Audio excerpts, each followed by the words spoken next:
Halo teman-teman semua, kembali lagi di channel ini. Perkenalkan, saya Faras Aliafi. Channel ini akan membahas seputar data science dan juga artificial intelligence seperti machine learning dan juga deep learning. Video ini adalah salah satu dari series ataupun playlist yang saya buat teman-teman yang baru ataupun sedang belajar data science. Saya coba buat dari awal, khususnya buat teman-teman yang tidak memiliki latar belakang IT, statistika ataupun matematika. Jadi saya coba sharing secara perlahan agar teman-teman mudah dipelajari. Videonya juga nggak bakal lama-lama, jadi mungkin sekitar 10-20 menit, biar nanti teman-teman bisa ulang ya, dan juga belajarnya jadi lebih mudah. Nah, di video sebelumnya teman-teman udah install Anaconda dan juga udah pengenalan ya tentang Jupyter Notebook ataupun Google Colab. Nah, teman-teman sekarang bisa buka Jupyter Notebooknya, kemudian bikin project baru. Ya, kita akan membahas pengenalan ya tentang Python dulu pada video ini. Gimana cara kerjanya, terus nulis komen, errornya seperti apa, dan lain-lain. Nah, kita mulai dari cara kerjanya dulu nih. Jadi kalau Python, cara kerjanya itu dimulai dari atas ya. Dimulai dari atas nih. Biar teman-teman kebayang, saya bikin contoh. Print misalnya ini adalah baris pertama ya. Ini copy aja, diganti. Ini adalah baris kedua. Print. Ini adalah baris ketiga. Nah, kalau teman-teman jalanin ya, Cat Shift kemudian Enter, Cat Shift Enter. Nah, ini nanti akan ada tulisannya kan, ini adalah baris pertama, ini adalah baris kedua, ini adalah baris ketiga. Jadi dia itu ngejalaninnya dari awal gitu ya, dari paling atas. Misalnya ini ada pertama, kedua, ketiga. Jadi dimulai dari baris ini, kemudian dieksekusi yang ini, kemudian dieksekusi kayak gitu. Nah, terus ya itu paling inilah ya, standar, paling gampang lah ya. Nah, terus gimana cara nulis komennya? Kalau komen tuh sebenarnya gini, kode ataupun codingan yang teman-teman nggak mau jalanin ya, atau teman-teman mau nulis catatan ibaratnya gitu ya. Contoh misal print tadi ya, ini adalah baris pertama, ini adalah baris kedua. Nah, kalau misalnya teman-teman nggak mau jalanin baris keduanya, ya, tulis baris kedua, baris ketiga. Nah, kalau mau teman-teman komen baris kedua, tinggal tambahin tanda pagar di depannya nih. Nah, nanti kalau misalnya teman-teman jalanin, cuma ada baris pertama sama baris ketiga. Di baris keduanya ibaratnya dilengkap gitu, jadi nggak dijalanin. Itu komen ya. Atau kalau misalnya teman-teman nulis catatan di sampingnya nih, misal di sininya nih ya, ini adalah contoh komen ya yang tidak akan dijalankan atau ditampilkan oleh Python. Nah, ini kalau saya jalanin, nah ininya nggak akan keluar nih si tulisan ini adalah dan lain-lain. Jadi yang dijalanin cuman si codingannya doang gitu. Kemudian kalau error itu ada beberapa ya, mungkin nanti sambil berjalan nanti kita coba bahas juga. Penting teman-teman tahu dulu kalau misalnya error itu seperti apa. Nah, error itu biasanya salah nulis ya kadang-kadang. Misalnya kan ini tulisannya print ya, print ini adalah baris pertama. Nah, kalau misalnya teman-teman salah nulis, jadi misal jadi print gini, ini dia bakal error nih. Nah, tuh kan. Nah, kalau di error dia bakal ngasih tahu ya, teman-teman, bakal ngasih tahu programnya ini errornya di mana, terus errornya, nama errornya itu apa. Nih, errornya kan di baris pertama nih ya. Baris pertama dalam kode ini, di sel ini. Nah, print ini adalah baris pertama. Nah, tulis errornya name print is not defined, jadi nggak ada. nama friend. Nah, kalau misalnya saya tulis kedua, kemudian 3, dia akan muncul. Ini saya ganti yang di kedua ya, friend. Kalau di friend, nah yang baris pertama dia akan muncul kan, karena dia nggak error. Ini adalah, ya bisa teman-teman lihat ya, ini adalah baris pertama. Nah tapi dia error di baris kedua karena dia nulisnya bukan print tapi friend ya, FRINT. Nah dia ngasih tahu nih baris kedua print, terus namanya juga salah. Nah terus bisa juga errornya seperti ini, teman-teman lupa ngasih tanda ini ya, tanda petik. Nah ini di baris ketiga dia akan error nih ya. Nah di baris ketiga dia akan error. Terus ada tulisannya nih kan, nih tanda mancungnya, tanda petik atas kayak gini, dia ngasih tahu errornya di situ. Dia nggak akan ngeeksekusi semuanya sebelum ini bener gitu ya. Kalau misalnya kita benerin ya bakal dia eksekusi lagi. Tuh. Nah kalau misalnya teman-teman nggak tahu errornya kenapa ya, itu teman-teman bisa, misalnya teman-teman nggak tahu nih ya, ini kan error nih. Nah ini tulis aja teman-teman, copy ini ya, copy, kemudian teman-teman cari di Stack Overflow. Nah ini kan ada tulisan Stack Overflow, teman-teman bisa cari di situ. Itu errornya kenapa gitu ya. Ini saya biarin aja error ya. Nah terus di Python itu ada beberapa objek ya, yang paling umum dulu ya, nanti kita coba secara perlahan ya ke depannya. Objeknya ada apa aja. Ini kalau misalnya teman-teman mau nambah sel, itu bisa mencet B juga, huruf B. Nah, terus kalau misalnya di Python itu kan ada beberapa objek ya, kayak misal yang pertama itu kayak ini, tulisan ya, ataupun kata-kata gitu ya. Ini adalah tulisan. Ini adalah tulisan. Ini itu kita kasih komen ya. Ini adalah namanya string. Ya, jadi kalau tulisan itu namanya string ya. Nah ada juga yang namanya integer. Jadi dibagi dua sebenarnya. Ada yang word ya, kata-kata, sama number. Number itu isinya ada integer sama nanti ada float. Nah ini kita coba tulis ya, 1.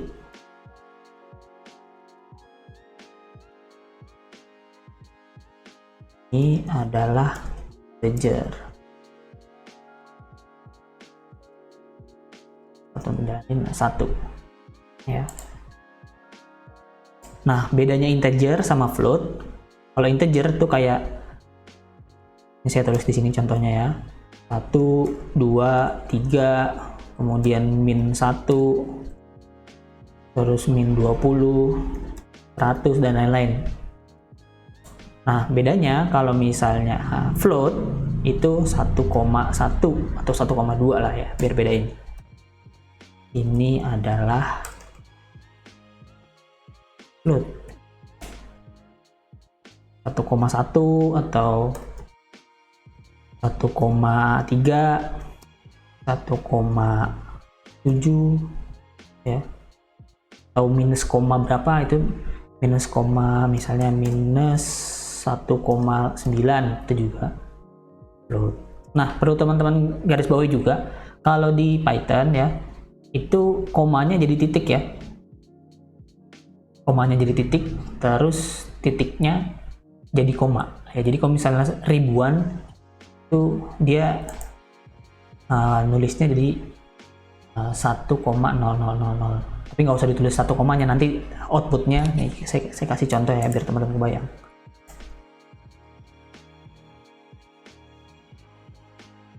Nah ini kalau misalnya kayak gini, dia nanti di data nanti ada tulisannya 1,000.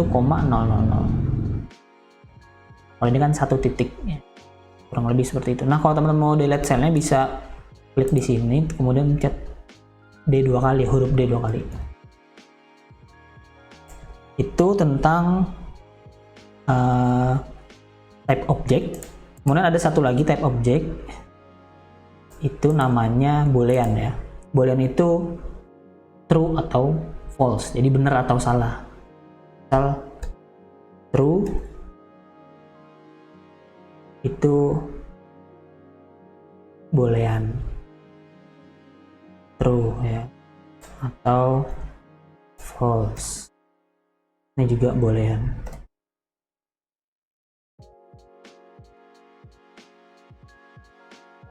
Nah, kemudian di Python kita juga bisa melakukan beberapa operasi ya, atau operators. Di video-video selanjutnya nanti saya coba bahas tentang operators juga secara lebih mendalam ya. Nah, ini yang basic-basic dulu biar teman-teman kebayang. Jadi operator tuh ya kayak ada beberapa ya, ada yang perbandingan, ada yang aritmatika, kemudian ada yang logika gitu-gitu ya.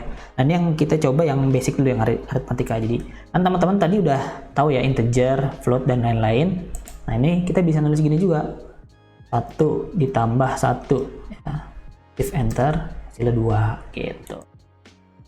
Kemudian misalnya lagi 1 tambah 3,5 4,5 gitu. Kemudian apalagi ya, dikurangin misalnya ya, 1 dikurangin 4 minus 0,3. Nah pokoknya ya aritmatik lah ya, kayak misal pembagian, misalnya 4 dibagi 2 2,0.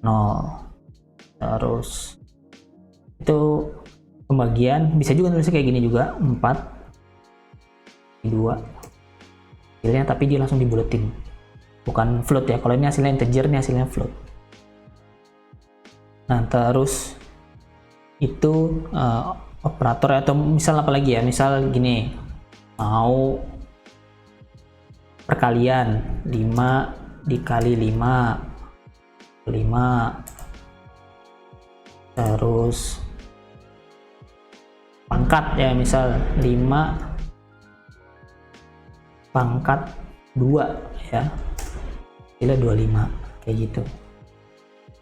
Bintang-bintang ini kalau bintangnya 2 kali terus mau dipangkatin berapa, ini kan pangkat 2. Kalau saya ganti ini, saya tulis lagi di bawah 5 bintang-bintang pangkat 3 ya, 5 pangkat 3 125 seperti itu. Nah kemudian kita coba bahas tentang variabel ini yang paling penting ya.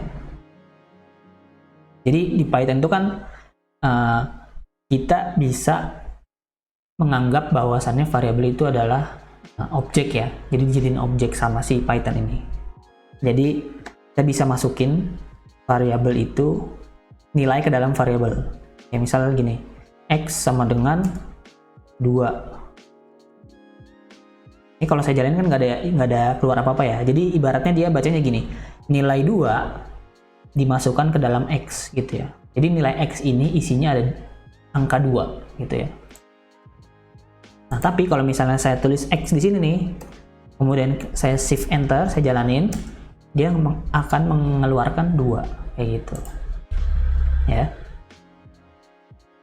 Terus misalnya saya punya nilai y sama dengan 3 ya.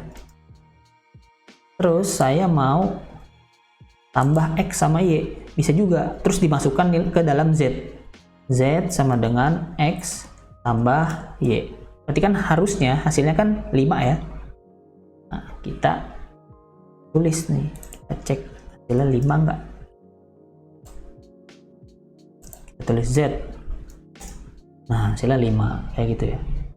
Jadi apapun sebenarnya bisa dimasukkan ke dalam variabel, mau misalnya string kayak tadi ya, kata-kata itu juga bisa. Misalnya nih kita masukin ya, kita masukin d sama dengan kata-kata nih, kata-katanya ini adalah contoh variabel yang isinya string. Kita jalanin. Ini adalah. Nah, teman-teman bisa juga nih ya, cuman dari sini langsung di bawahnya ditulis D, ini juga nanti langsung keluar outputnya, karena dia kan ini ngebahas menjalankannya dari per baris ya. Dia ngejalanin ini dulu, nah terus dan dia ngejalanin D. Jadi ini adalah contoh variabel yang isinya string kayak gitu. Nah, ada beberapa kaidah ya istilahnya ataupun ketentuan buat menamakan variabel. Menamakan variabel diusahakan tidak menggunakan angka di depannya. Jadi nggak bisa kalau misalnya kita pakai angka, misal nih 10 sama dengan apa ya? Ini adalah contoh yang salah gitu ya. Ini bakal error dia. Tuh. Ya. Cannot assign to literal. Jadi nggak bisa dipakai angka. Ataupun salah 10 underscore gitu juga nggak bisa. Terus makanya diusahakan teman-teman pakai huruf kecil ataupun huruf besar. Ya tergantung kesepakatan sama di kantor aja sih biasanya. Tapi biasanya best practice-nya itu huruf kecil ya. Nah terus best practice yang lain adalah misal ini contoh yang kurang baik. Kita isi angkanya 12. 10 deh, 10. Ini bisa jalan. Nah, cuman nggak readable gitu ya. Jadi nggak kurang baik buat dibaca. Jadi bisa ini contoh ya yang kurang baik. Nah, ini lebih enak dibacanya ya. Nah, kemudian teman-teman juga perlu perhatikan ini contoh yang kurang baik yang di atas sama ini contoh yang kurang baik yang di bawah itu berbeda ya, variabel yang berbeda. Python menganggap ini variabel yang berbeda. Kita contohnya gini. Misal kita umur teman-teman nulis umur gini 17 tahun gitu ya, sama umur 17 tahun walaupun di sini sama 17 tahun ini beda nih, jadi ganti 17 tahun biar beda ya. Nih 20 ini kalau teman-teman jalanin nih print ya, print umur, print umur, tuh hasilnya beda 17 sama 20 gitu. Nah terus best practice selanjutnya itu teman-teman nggak bisa ngasih nama yang udah ada menjadi baratnya tanda apa ya, kayak udah dijadiin reserve word. Kalau bahasa Pythonnya tuh udah dijadiin, udah di tag lah, kata-kata itu nggak boleh dipakai sama kita gitu. Contohnya false sama dengan ini adalah contoh variabel yang salah. Ini nggak bisa, pasti error dia tuh. Cannot assign to false, karena false ini kan udah jadi apa ya, ibaratnya udah jadi bagian dari Python gitu, jadi nggak bisa dipakai kata-katanya. Kayak misal for, kemudian tadi true, itu juga nggak bisa. Jadi teman-teman harus menggunakan kata-kata yang lain seperti itu. Nah kemudian kalau misalnya teman-teman nggak hafal ataupun nggak tahu ini gunanya untuk apa, bisa pakai tanda tanya ya. Misal kayak tadi nih print, teman-teman nggak tahu ini gunanya untuk apa, ini bisa tanda tanya kemudian di enter. Nah dia akan ngasih namanya dokumentasi ya, dokumentasi ini print itu tentang apa, kemudian bisa diisi apa aja seperti itu. Atau bisa juga teman-teman pakai help kemudian print. Nah, ini bakal keluar juga sama kayak yang di atas. Kayak gitu. Terus, enaknya kalau di Jupyter Notebook, itu dia bisa tab completion ya. Jadi, nggak perlu nulis langsung semuanya, itu bisa keisi. Contoh nih ya, saya cuma nulis, tadi kan ada tulisannya ini contoh yang kurang baik ya, sama ini contoh yang kurang baik. Nah, saya cuma nulis ini, nanti bakal keisi nih dia. Ini, pencet tab ya, tab, teman-teman. Nah, ini akan keluar pilihannya. Ini contoh yang kurang baik. Nah, kalau teman-teman kan itu udah yakin, misalnya ini contoh cuma gini, terus pencet tab 2 kali, itu dia bakal langsung ngisi. Gitu. Terus tadi ini khusus buat yang isinya cuma ada satu ya. Kalau yang tadi kan isinya cuma bisa ada ini yang contoh yang kurang baik. Yang lain ini kan ada yang pakai underscore sama yang nggak pakai underscore. Nah, kalau yang pakai kalau misalnya ini underscore kan cuma ada ini underscore itu doang kan. Jadi bisa langsung tab 2 kali. Ntar bakal ngisi dia. Gitu. Mungkin itu dulu untuk pengenalan tentang Python ya. Nanti teman-teman bisa coba di rumah, bisa latihan lagi. Dan video selanjutnya saya coba bahas tentang apa itu tipe-tipe data ya, kayak list, kemudian tuple, dictionaries, dan lain-lain. Teman-teman bisa latihan lagi di rumah. Dan yang paling penting jangan lupa untuk selalu latihan ya, dan juga jangan diingat semua sintaksnya ataupun cara-caranya, karena nggak mungkin teman-teman bakal ingat semua. Nggak apa-apa, itu bisa teman-teman cari di Google gitu. Yang penting jangan diingat lah, dilatihan terus aja gitu, karena nggak semua sintak ataupun codingan kita pakai juga gitu. Oke, ini video udah cukup lama ya. Terima kasih buat teman-teman semua. Jangan lupa di subscribe dan dinyalakan tombol loncengnya buat video selanjutnya biar nggak ketinggalan. Terima kasih teman-teman semua sudah nonton sampai sejauh ini. Thank you, sampai bertemu di video selanjutnya ya.